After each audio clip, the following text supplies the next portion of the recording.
Okay, welcome to today's grammar topic, which is called dangling modifiers. So let's talk first of all about what dangling modifiers means. This phrase, dangling modifiers, modifier means anything that describes. And if you cast your minds back to the parts of speech, you should remember that adjectives describe nouns and adverbs describe everything else. So modifiers are adjectives and adverbs.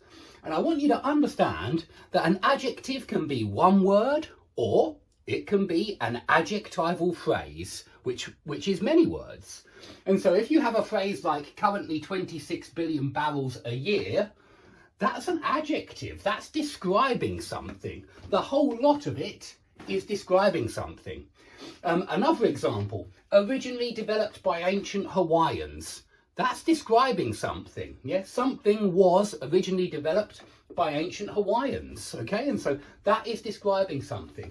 Although covered in about 11 inches of snow, that is describing something.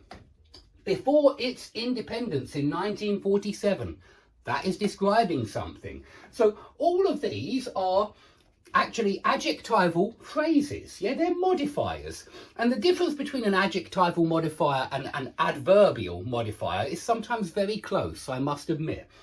But I want to show you that there is a difference, and I hope to do that by the end of today's class. But modifiers are adjectives or adverbs. That's what they are.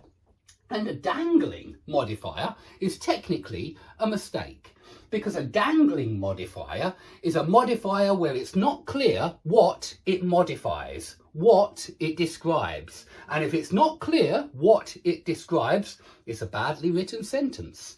Because today's lesson is all about getting rid of ambiguity from your sentences.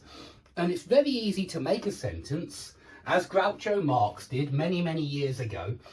It's very easy to make a sentence which could be understood in two or more ways. And basically, let's look at Groucho Marx's sentence. I shot an elephant in my pyjamas. Maybe in his pyjamas, he shot an elephant, in which case he was wearing the pyjamas, in which case in my pyjamas is describing how he shot the elephant, what he was wearing at the time, and so it's adverbial, it's describing how he shot the elephant. Or it's adjectival and it's describing elephant. Maybe the elephant was in my pyjamas, in which case it's an adjectival phrase and it's modifying elephant. So this is an ambiguous sentence, and this is what we are trying to avoid. Because if you write ambiguously, no one will understand you. That's the idea, yeah? And so we're trying to get rid of ambiguity. Now, the first rule I want you to remember is that when you put something at the front, for example, in my pyjamas, I shot an elephant. In that phrase, we're putting in my pyjamas at the front. We're putting the prepositional phrase at the front. Well, with fronted adjectival phrases, and I'm just going to deal with adjectival phrases first. Fronted adjectival phrases describe the subject of the main clause. Fronted adverbial phrases describe the subject and the verb of the main clause. That's the only difference, really.